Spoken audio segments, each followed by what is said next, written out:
करोगे तो आपको 15 से 20 लाख रुपए तो मिल ही जाएंगे। और प्रोडक्ट मैनेजर अगर आपको 2 साल या 2.5 साल का एक्सपीरियंस है तो यू वुड बी अराउंड रफली around 30 lakhs currently in Indian market.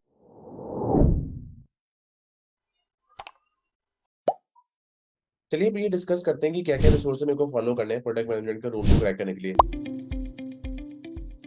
सबसे पहले ये आप समझ लीजिए कि अगर आपके पास पास्ट एक्सपीरियंस है कोई किसी भी फील्ड का और प्रोडक्ट मैनेजमेंट के लिए अगर आप अप्लाई कर रहे हो तो सबसे पहले आपका डिटेल डिस्कशन होगा आपके पास्ट एक्सपीरियंस पे। तो उसको आपको बहुत अच्छे से कम्युनिकेट करना पड़ेगा कि आपने क्या पास्ट एक्सपीरियंस में, आपको बताना पड़ेगा कि आपने किस टाइप के प्रोडक्ट पे काम किया, आपको बताना पड़ेगा कि क्या इम्पैक्ट आपने क्रिएट किया अपने पास्ट वर्क में। तो उसके लिए मैं एक स्टार फ्रेमवर्क को यूज करता था। स्टार फ्रेमवर्क बहुत सिंपल होता है, उसमें आप सबसे पहले कोई भी आंसर दे रहे हो तो आप पहले सिचुएशन बताओ अपने एक्सपीरियंस का, फिर आप बताओ कि क्या टास्क आपको मिला था, फिर आप बताओ कि आपने क्या एक्शन लिया, और लास्टली आप बताते हो कि यार क्या रिजल्ट रहा मेरे, या जो भी मैंने प्रोजेक्ट किया था। ठीक है, तो एक तो ये हो गया कि पास्ट एक्सपीरियंस को अच्छे से कर लेना है। सेकंड पार्ट है कि प्रोडक्ट डिजाइन की केस स्टडीज के क्वेश्चन आते हैं। ये सबसे ट्रिकी राउंड होता है जिसमें आपसे different types of case studies पूछी जाती हैं।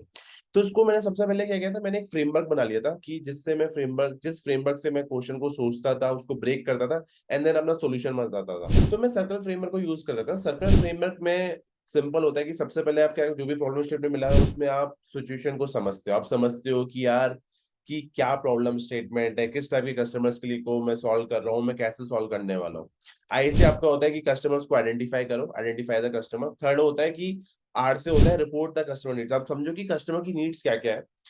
फिर आपका होता है सी से कि कट थ्रो प्रायोरिटाइजेशन। इसका मतलब होता है कि आप देखो कि यार आपके पास इतने सारे सॉल्यूशन आप बना रहे हो कि रिटर्न ऑन इन्वेस्टमेंट किस सॉल्यूशन पे आने वाला है, तो आप प्रायोरिटाइज करते हो 10 सॉल्यूशन में से 3 या 4 सॉल्यूशन जो आपको बनाने वो करते हो। एल से होता है लिस्ट डाउन द सॉल्यूशन। जो भी आपने प्रायोरिटाइजेशन किया तो वो पूरे सॉल्यूशंस को आप लिस्ट डाउन करते हो, आप बताते हो कि मैं ये सॉल्यूशन करने वाला हूँ। फिर ई से होता है इवेल्युएट करते हो ट्रेड ऑफ, कि यार आपने जो सॉल्यूशन 4-5 सोचे हैं कि उसका प्रोज एंड कॉन्स क्या होने वाले, आप एनालिटिकली सोचते हो कि यार कौन सा सॉल्यूशन ज्यादा बेटर होने वाला, कौन सा सॉल्यूशन मेरे ऑब्जेक्टिव को मीट करेगा। एंड एस से होता है कि आपको समराइज करना आपका रिकमेंडेशन, सिंस आपने जो अपने सॉल्यूशन बता दिए, सिंस आप जब ट्रेड ऑफ बता रहे थे लास्ट टाइम में तो आप बताते हो कि यार ठीक है मैं इस सॉल्यूशन के साथ लाइव जाने जाता हूँ, क्योंकि इस मेरा रिकमेंडेशन के पीछे भी आपको रीजन देना पड़ता है and that reason can be analytical and objective. तो सर्कल फ्रेमवर्क को जब मैंने बहुत अच्छे से अपने दिमाग में बना लिया था, और ये फ्रेमवर्क को आप सॉल्व कर सकते हो जब आप प्रॉब्लम स्टेटमेंट बहुत सारे सॉल्व कर लो। फिर एक फ्रेमवर्क आपने बना लिया, फिर आपको केस स्टडीज सॉल्व करनी है। अब केस स्टडीज बहुत सारी होती हैं, तो एक केस स्टडी का एग्जांपल देता हूँ जिससे आपको समझ में आया कि केस स्टडीज किस टाइप की पूछी जाती है। सपोज आपको प्रॉब्लम स्टेटमेंट दिया जाता है कि suppose you notice a spike in the number of user uploaded videos on your platform in June, तो what do you think is the cause and how would you validate your hypothesis through product metrics, right. तो इस वाले question में सबसे पहले आपने clarify question पूछे। Clarify question क्यों पूछ कैसे पूछोगे आप, सेम सर्कल फ्रेमवर्क से आपसे पता कर सकते हो। सबसे पहले आप पूछोगे कि यार जो स्पाइक आ रहा है किस टाइप के चैनल में आ रहा है, क्या वो वेब में आ रहा है, क्या वो मोबाइल में आ रहा है, या क्योंकि ये क्यों पूछ रहा हूँ क्योंकि इससे आपको पता चलेगा कि किस टाइप के कस्टमर्स के लिए मैं सॉल्व कर रहा हूँ। सेकंड, देन आप ये पूछ सकते हो कि यार कोई स्पेसिफिक ज्योग्राफी में तो स्पाइक नहीं आया। थर्ड, आप ये पूछोगे कि किस कोई एनी पर्टिकुलर यूजर सेगमेंट है जिसकी वजह से स्पाइक आया, क्योंकि अभी इसमें यूजर सेगमेंट हो सकता है आपका कोई पावर यूजर है, कोई फ्रिक्वेंट यूजर है, लेट से कोई ऐसा यूजर है जो दिन में वीक में 3 बार वीडियो अपलोड करता है, या फिर वीक में एक एक बार वीडियो अपलोड करता है, या वीक में बिल्कुल भी अपलोड नहीं करता है। फिर आप गोल को समझते हो कि यार इस क्वेश्चन को सॉल्व करने का मेरा एग्जैक्टली गोल क्या है। फिर जब आपने क्लैरिफाई क्वेश्चन पूछ लिए, आपको आइडेंटिफाई हो गया कि मैं किस पर्टिकुलर कस्टमर्स के लिए प्रॉब्लम को सॉल्व कर रहा हूँ, देन आप ट्राई करते हो कि यार मैं ना इस जो प्रॉब्लम्स है इसको मैं डिफरेंट फैक्टर्स में डिवाइड करके देखूं।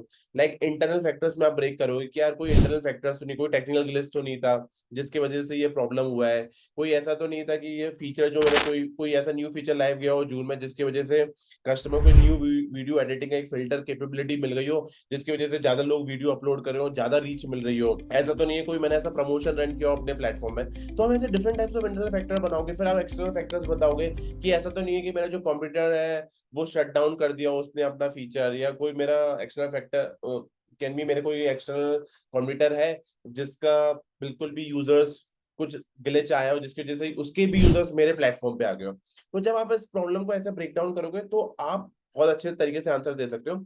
एंड अगेन इसमें डिफरेंट टाइप्स ऑफ क्वेश्चन हो सकते हैं गाइस, तो मैं बोलूंगा कि मैंने पीएम एक्सपोनेंट से पीएम केस स्टडी सॉल्व किया था, तो आप उसको पीएम एक्सपोनेंट से जितनी केस स्टडीज हो सकती हैं डिफरेंट टाइप्स की वो सॉल्व करो। और फिर होता है लास्टली कि आप पीएम जितने मॉक इंटरव्यू दे सकते हो उतने मॉक इंटरव्यू दो। तो आप काफी अच्छे से आपको कॉन्फिडेंस आएगा। मैं बोलूंगा एटलीस्ट 30 to 40 केस स्टडीज तो सॉल्व कर लेना। फिर नेक्स्ट टाइप वो जो क्वेश्चन पूछे जाते हैं वो होते हैं गैस एस्टिमेट्स। गैस एस्टिमेट्स में चेक होता है कि how well you break down your the big problem statement and come up with the solution. Guess estimate can be for example कि यार आप फ्लिपकार्ट में काम कर रहे हो, आपको फ्लिपकार्ट में कैटेगरी लॉन्च करनी है, न्यू कैटेगरी लॉन्च करनी है किसी प्रोडक्ट की, तो आप कैसे लॉन्च करोगे? तो again this will come a problem on demand and supply. तो गैस एस्टिमेट्स भी मैंने पीएम एक्सपोनेंट से सॉल्व किए थे, वहां से आप डिफरेंट टाइप्स ऑफ एस्टिमेट्स को सॉल्व करो। लास्टली जो क्वेश्चंस पूछे जाते हैं प्रोडक्ट मैनेजमेंट रोल में होता है रूट कॉज एनालिसिस, कैसे सॉल्व करोगे? Root cause analysis can be pretty simple, like कि यार आप एक कंपनी में काम कर रहे हो, आपके जो यूजर्स सेगमेंट है उसका रिटेंशन ड्रॉप हो गया, तो आप कैसे सॉल्व करोगे? तो यहाँ पे आपकी एनालिटिकल स्किल्स चेक हो रही है गाइस। तो डिफरेंट जो राउंड्स हो रहे हैं ना, आप समझ में आएगा कि आपसे पूरा एंड टू एंड क्वेश्चन इसलिए पूछे जाते हैं ताकि आपकी एनालिटिकल स्किल चेक हो रही है, आपका डेटा की नॉलेज चेक हो रही है, आपकी स्ट्रक्चर फ्रेमवर्क की नॉलेज चेक हो रही है। तो ये सब चीजें मैंने पीएम एक्सपोनेंट से सॉल्व करी थी, और एक फ्रेमवर्क मैंने आपको बता दिया, circle framework. And again star framework use किया था अपने आंसर्स जो पास्ट एक्सपीरियंस थे उनको अच्छे से बताने के लिए। तो आई वुड ऑल्सो सजेस्ट आप ये रिसोर्सेज को फॉलो करो। और आपने देखा होगा ये बहुत ही लिमिटेड रिसोर्स में आपको बता रहा हूँ, ज्यादा भटकना भी नहीं है आपको। आपको पता है कि ठीक है PM exponent is one source of truth, वहां से आप सारे क्वेश्चन कर लो और गूगल पे सर्च करते जाओ different different types of questions related to any company. आप डाल सकते हो कि स्विगी का प्रॉब्लम स्टेटमेंट बता दो, जोमेटो का प्रॉब्लम स्टेटमेंट बता दो, ई कॉमर्स का प्रॉब्लम स्टेटमेंट बता दो। जब आप ये सब चीजें ऐसे टाइप करोगे तो आप और डिफरेंट डिफरेंट टाइप्स की जो डोमेन है उसमें घुसते चले जाओगे ना, आपकी नॉलेज बढ़ती जाएगी।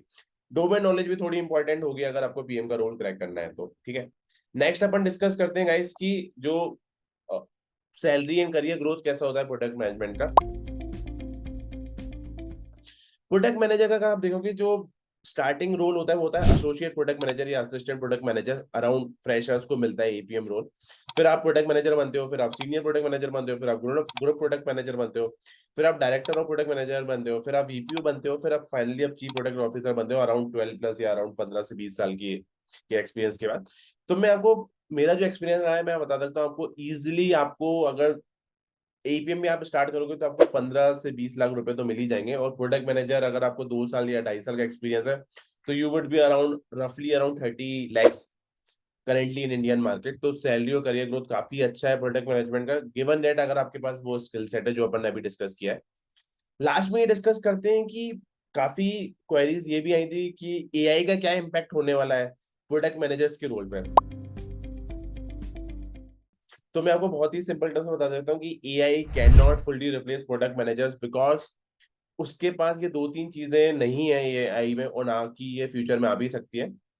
Definitely AI will support, it will challenge the product manager to enhance their skills, right? उसको अपनी स्किल्स इंप्रूव करना पड़ेगी प्रोडक्ट मैनेजर की, बट एग्जैक्टली रोल को आप हटा नहीं सकते हो प्रोडक्ट मैनेजर। क्यों नहीं हटा सकते? क्योंकि आप प्रोडक्ट मैनेजर के रोल में आपको ना स्टेक होल्डर्स को मैनेज करना है, आपको डिसीजन लेने हैं। वो डिसीजंस में ह्यूमन टच भी होता है, ह्यूमन इमोशंस भी होता है, आपका कंटेक्स्ट होता है, उसमें आपको डिफरेंट स्टेक होल्डर से के साथ अलाइन करके डिसीजन लेना होता है, तो वो एआई नहीं कर सकता है। सेकंड होता है कि आपको टीम मैनेज करनी है ह्यूमंस की, राइट? आपको प्रोडक्ट एनालिस्ट को भी मैनेज करना है, आपको आपके हायर स्टेक होल्डर को भी मैनेज करना है, आपको बिजनेस टीम को भी मैनेज करना है, आपको केयर सपोर्ट टीम के साथ भी करना है। तो आपको उन टीम को मैनेज करना है, तो आपको उनको गाइडेंस देना पड़ेगा, आपको लीडरशिप प्रोवाइड करना पड़ता है, आपको मोटिवेशन भी देना पड़ता है, जो कि पॉसिबल नहीं है एक एआई कर रहा है। न्यू न्यू आइडियाज पे काम करना पड़ेगा, न्यू इनसाइट्स पे काम करना पड़ेगा, जो डेटा एनालिसिस पे आएगा। आपको एआई डेटा तो प्रोवाइड कर देगा, बट आपको उसको इनपुट तो देना पड़ता है ना। तो वो क्रिएटिव आइडियाज क्या इनपुट दे रहा है वो एक ह्यूमन ब्रेन से ही हो पाएगा। Hence, AI, I don't think AI can replace the need for human product manager. And again, this is my understanding as per my experience in product management role. तो दोस्तों I hope आपको ये video पसंद आया हो and आपको काफी इससे नॉलेज मिली हो और आपकी जो क्वेरीज हैं वो सॉल्व हो गई हो काफी हद तक। तो इस वीडियो को प्लीज आप लाइक कर देना, कमेंट करके बताना अगर आपको कोई क्वेरीज आ रही हो या आपको कोई पार्ट बहुत अच्छा लगा हो, प्लीज बताना। और चैनल को प्लीज सब्सक्राइब कर देना, ऐसी वीडियोस मैं आपके लिए लाता रहूंगा। एंड मिलते हैं नेक्स्ट वीडियो में, तब तक के लिए बाय, टेक केयर।